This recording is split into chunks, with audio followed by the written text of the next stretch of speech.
আজকে আমি যে মেথডটি দেখাবো সেটি হচ্ছে আমার দেখা বেস্ট ওয়ে অডিও ফাইল থেকে মিডি ফাইল কনভার্ট করার। তো শুরু করা যাক।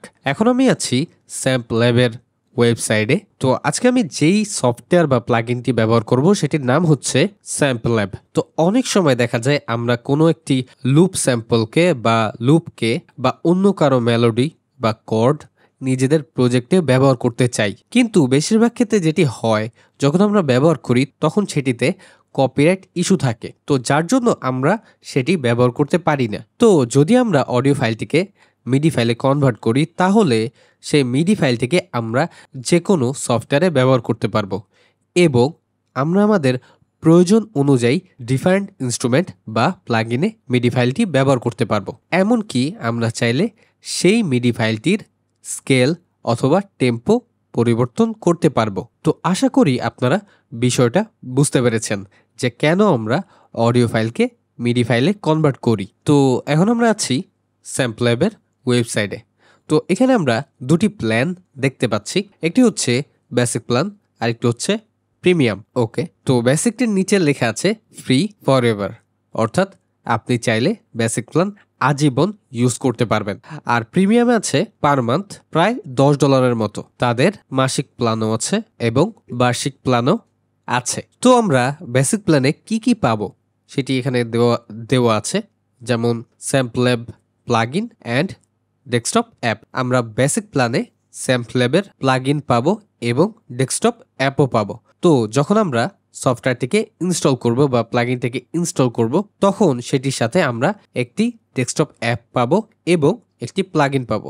তো আপনারা চাইলে এই সফটওয়্যারটিকে বা এই টুলটাকে ডেস্কটপ অ্যাপ হিসেবেও ব্যবহার করতে পারেন এবং আপনার যে সফটওয়্যার আছে বা DAW আছে মিউজিক প্রোডাকশনের জন্য সেটির ভিতরেও প্লাগইন হিসেবে ব্যবহার করতে পারবেন। ওকে, এর নিচে আছে up to 10 seconds per audio file, অর্থাৎ আপনি যে অডিও ফাইলটিকে কনভার্ট করবেন বা ব্যবহার করবেন সেটিকে সর্বোচ্চ 10 সেকেন্ড পর্যন্ত আপনি ব্যবহার করতে পারবেন।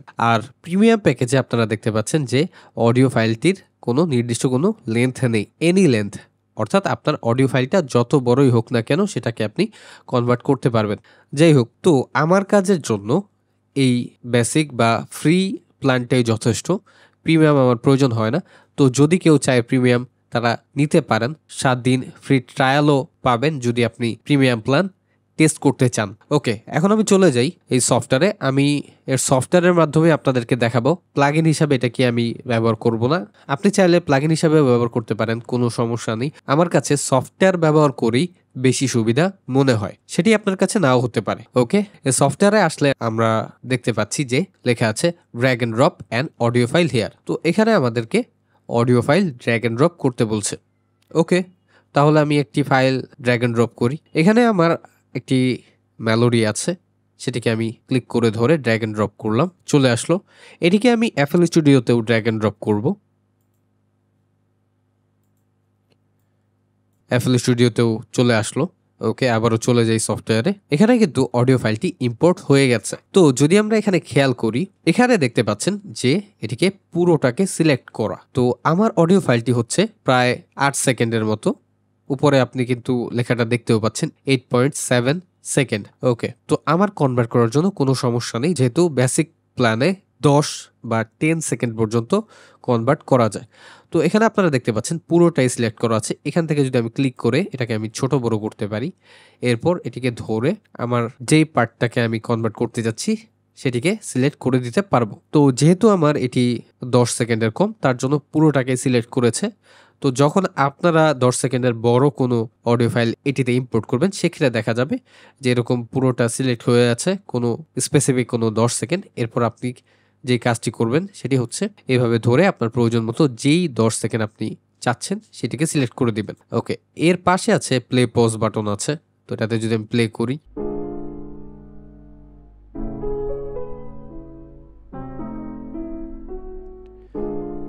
এখন দেখতে পাচ্ছেন যে আমি যেইটুকু সিলেক্ট করেছি সেইটুকুই প্লে হচ্ছে। যদি আমরা এটিকে প্রথম থেকে একবার শুনে দেখি,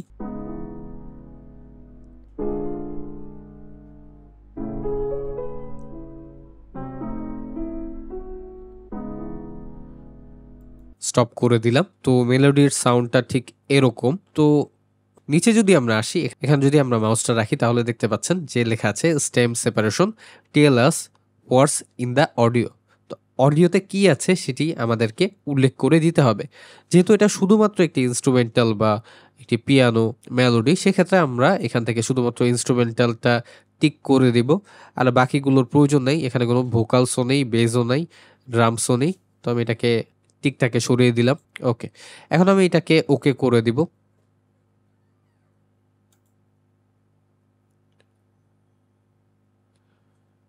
ওকে করার পর আমাদের কিছুক্ষণ সময় নিয়েছে, তারপর কিন্তু আমাদের মিডি ফাইল কনভার্ট হয়ে গেছে। তো যদি আমরা নিচের দিকে একটু আসি, এগুলোতে আমরা একটু পরে আসছি। এখানে দেখতে পাচ্ছেন বিপিএম লেখা আছে 110। আচ্ছা, এখানে আছে টাইম সিগনেচার 4/4, আর এখানে স্কেলও আছে, যেমন কি আছে এ, আর স্কেল আছে মেজর, অর্থাৎ এ মেজর। ইম্পোর্ট করার পর যখন মিডি ফাইলে কনভার্ট হলো, তখন কিন্তু আমাকে এই অডিও ফাইলটির বিপিএম আর কি স্কেলও ডিটেক্ট করে দিয়েছে। তো আপনারা চাইলে এই সফটওয়্যারটি দিয়ে আপনার কোনো মিউজিকের স্কেল, টেম্পো এবং টাইম সিগনেচারও খুঁজে বের করতে পারবেন। ওকে, এখন আমরা এখানে কিন্তু আরও একটা জিনিস দেখতে পাচ্ছি, যে এখানে যে মিডি ফাইলগুলো কনভার্ট হয়েছে তার উপরে যদি আমি মাউস রাখি, যেমন এখানে রাখলাম, এই নোটটার নাম হচ্ছে সি শার্প, এর উপরে যদি রাখি ই, এরপর জি শার্প, এরপর বি, অর্থাৎ এই অডিও ফাইলটিতে কোন কোন নোট ব্যবহার করা হয়েছে বা এই মেলোডিতে কোন কোন নোট আছে সেগুলো কিন্তু আমাদেরকে দেখিয়ে দিয়েছে। আরও একটা মজার ব্যাপার হলো, তো যখন আমরা এটিকে কনভার্ট করতে দিয়েছি, কনভার্ট হওয়ার পর এই সফটওয়্যারটি এটাও বের করার চেষ্টা করেছে যে কোন কোন কর্ডস ব্যবহার হয়েছে। যেমন যদি আমরা এই শুরুর দিকে দেখি, তাহলে উপরে দেখতে পাচ্ছেন যে লেখা আছে সি শার্প মাইনর 7, অর্থাৎ C sharp minor 7th chord. Okay, এরপর যদি আরও এদিকে আসি, যেমন এ মেজর 7th কর্ড, তারা চেষ্টা করেছে যে কোন কোন কর্ডস এখানে ব্যবহার করা হয়েছে। আপনি এটাও ডিটেক্ট করতে পারবেন যে আপনার অডিও ফাইলটিতে কোন কোন কর্ডস ব্যবহার করা হয়েছে। ওকে, এখন তাহলে আমাদের মিডি ফাইলটি কনভার্ট হয়ে গেছে। এখন আমি যে কাজটি করব সেটি হচ্ছে, এখান থেকে দেখতে পাচ্ছেন এক্সপোর্ট আছে, এখানে ক্লিক করলাম। এরপর এখান থেকে লেখা আছে মিডি ফাইল, এটাতে ক্লিক করলাম। ক্লিক করার পর আপনি যেখানে এক্সপোর্ট করতে চাচ্ছেন সেই লোকেশনটাকে সিলেক্ট করবেন। এরপর কোনো একটা নাম দিতে পারেন, যেমন আমি সাপোজ টেস্ট, এরপর সেভ করে দিলাম। আমাদের মিডি ফাইলটি এক্সপোর্ট হয়ে গেছে। এখন আমি দেখি যে আসলেই সেভ হয়েছে কিনা। তো আপনারা কিন্তু দেখতে পাচ্ছেন যে আমি যেই লোকেশনে এক্সপোর্ট করেছি সেখানে কিন্তু এক্সপোর্ট হয়ে গেছে। যদি আমি এটির ডিটেলস দেখি, তাহলে এটাতে ক্লিক করলাম, রাইট ক্লিক, প্রপার্টিস, দেখতে পাচ্ছেন .mid। ওকে, এখন আমি চলে যাব এফএল স্টুডিওতে। চলে আসলাম এফএল স্টুডিওতে। এখন আমি যে কাজটি করব সেটি হচ্ছে, এখানে দেখতে পাচ্ছেন যে আমার বিপিএম আছে 140। তো যদি আমি আবারও চলে যাই আগের সফটওয়্যারে, তো এখানে তারা বিপিএম ডিটেক্ট করেছে যে 110। তো আমি এটিকে 110 করে দিলাম, একটু বড় করে নিই। এরপর আমি চলে যাব চ্যানেল র্যাকে, ক্লিক করলাম। এখান থেকে যে কোনো একটি প্লাগইন নিতে পারি, যেমন লোফাই কিজ 2। এটি একটি লোফাই পিয়ানো প্লাগইন এবং এটি কমপ্লিটলি ফ্রি। যেহেতু আমাদের অডিও ফাইলটি লোফাই পিয়ানোর মতো সাউন্ড করছে, সেজন্য আমি একটি লোফাই পিয়ানো প্লাগইন নিলাম। এটির মধ্যে টোটাল 6টা বা 5টার মতো পিয়ানোর প্রিসেট আছে। তো যাই হোক, যদি আপনি চান এটি সম্পর্কে আমি আলাদা কোনো ভিডিওতে কথা বলি, তাহলে কমেন্টে জানাতে পারেন। ওকে, এখান থেকে আমি কোনো একটা প্রিসেট নিলাম, সাপোজ আপরাইট ড্রাই পিয়ানো। ওকে, এখন আমি চলে যাই, রাইট ক্লিক, পিয়ানো রোলে চলে আসলাম। এখন আমি এটি আমাদের মিডি ফাইলটিকে ইম্পোর্ট করব। তো এখানে আমি যদি ক্লিক করি মাউস রেখে, এখানে লেখা আছে পিয়ানো রোল অপশনস, ক্লিক করলাম। এরপর ফাইল, এরপর ইম্পোর্ট মিডি ফাইল, শর্টকাট হচ্ছে Ctrl+M, ক্লিক করলাম। এখন যেখানে আমি এক্সপোর্ট করেছিলাম সেই লোকেশনে চলে যাব, এটিকে সিলেক্ট করলাম, এরপর ওপেন, চলে আসলো। এখন যদি আমরা স্ক্রল করি, দেখতে পাচ্ছেন আমাদের মিডি ফাইল চলে এসেছে। তো এখন আমি আমাদের আগের যেই অডিও ফাইলটি ছিল সেটিকে শুনে দেখব এবং তার সাথে মিলিয়ে দেখব। তো আমি মিডি ফাইলের প্যাটার্নটাকে এখানে রাখি, এরপর আগেরটা শুনে দেখি।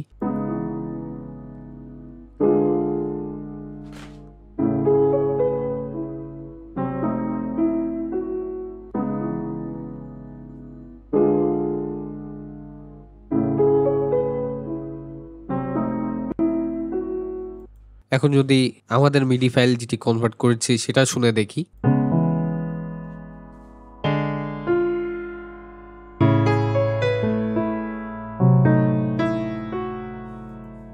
তো আপনারা কিন্তু শুনে বুঝতে পেরেছেন যে আমাদের আগের যে অডিও ফাইলটি ছিল সেটির মতোই কিন্তু অনেকটা এর সাউন্ড করছে। তো যদি আবার আমরা পিয়ানো রোলে চলে যাই, তো এখানে দেখতে পাচ্ছেন যে যখন অডিও ফাইলটিকে মিডি ফাইলে কনভার্ট করেছে তখন কিন্তু আগের অডিওর ভেলোসিটিগুলোও কিন্তু তারা ফলো করার চেষ্টা করেছে, আর সেই অনুযায়ী প্রতিটা নোটের ভেলোসিটি রেখেছে। তো অনেক ক্ষেত্রে দেখা যাবে যে রেজাল্ট সেম নাও আসতে পারে। যদি কাছাকাছি আসে তাহলে আপনি চাইলে আপনার প্রয়োজন মতো নোট সরাতে পারবেন, যেমন এটিকে আমি এখান থেকে অন্য কোথাও সরিয়ে দিলাম অথবা এটিকে সরালাম।